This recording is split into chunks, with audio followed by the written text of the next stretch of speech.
Amen. Bwana Yesu asifiwe. Ninakusalimu kupitia jina la Bwana wetu Yesu Kristo. Siku ya leo natamani tujifunze jambo moja kutoka kwenye kile kitabu cha Zaburi sura ya 16 na mstari wa 3. Ndio Mungu anasema ya kwamba watakatifu waliopo duniani ndio walio bora, hao ndio niliopendezwa nao.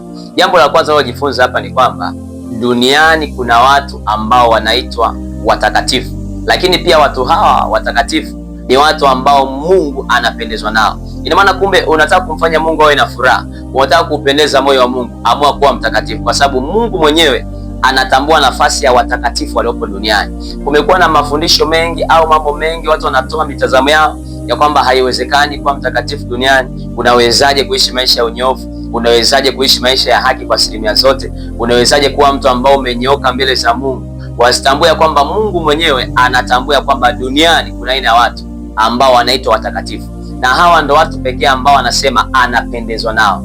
Kwenye kitabu cha Mathayo ile sura ya 5 mstari wa 48, ndio Mungu anasema kwa maana mtakuwa wakamilifu kama Baba yenu wa mbinguni alivyo mkamilifu. Angalia, kuna watu ambao waliishi dunia hii tunayoishi, lakini waliweza kuishi maisha ya haki.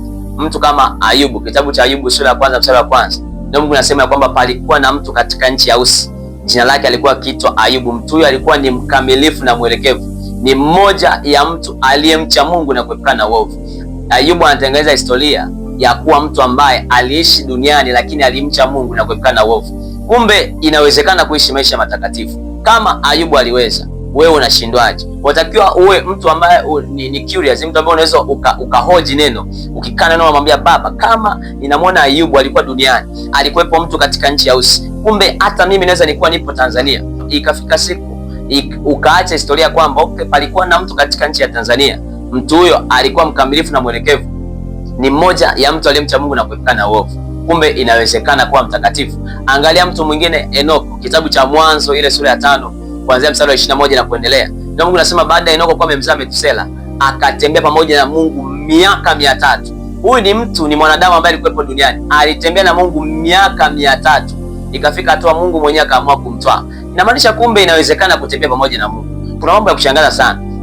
Utakuta kuna mtu anaamini kwamba Mungu anaweza kufanikisha kwenye eneo la uchumi, au Mungu anaweza kumfanikisha kwenye eneo la afya, lakini aamini ya kwamba Mungu huyo huyo ambaye anaweza kufanikisha eneo la uchumi au la afya anaweza pia akakusaidia ukaishi maisha ya utakatifu. Inawezekanaje? Kuna neema ambayo ikiingia kwenye maisha yako inageuza muonekano wako, inageuza tabia zako, inakupatia njia ya kuenenda. Anasema kwenye kitabu cha Tito sura ya 2 mstari wa 11 na 12, neema ya Mungu iokoayo. Jambo la kwanza, hii neema ipo tayari kwa ajili ya kumwokoa mtu. Kumwokoa mtu ina maana inamtoa mtu katika hali ya hatari na kumleta katika hali ya uzima. Inamtoa mtu kwenye hali ya hatari, inamleta kwenye hali ambayo ni salama. Anasema neema iokoa wanadamu wote imefunuliwa, nayo yatufundisha kukataa ubaya. Ina maana neema haishi kukutoa sehemu mbaya na kukuleta sehemu nzuri.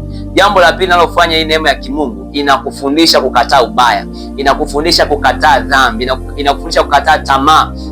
Anasema nayo yatufundisha kukataa ubaya na tamaa za kidunia, tupate kuishi maisha ya haki, ya utauwa na ya kiasi mbele za Mungu. Kumbe inawezekana kuishi maisha ya utakatifu. Unaweza ukawa miongoni mwa watu ambao Mungu akiwatazama duniani anapendezwa nao. Anasema ya kwamba watakatifu waliopo duniani ndio walio bora, hao ndio niliopendezwa nao. Mungu akubariki sana. Hakikisha unaamua kuwa mtakatifu. Hakikisha unaliamini neno la Mungu ya kwamba inawezekana kuwa mtakatifu ukiwa hapa duniani.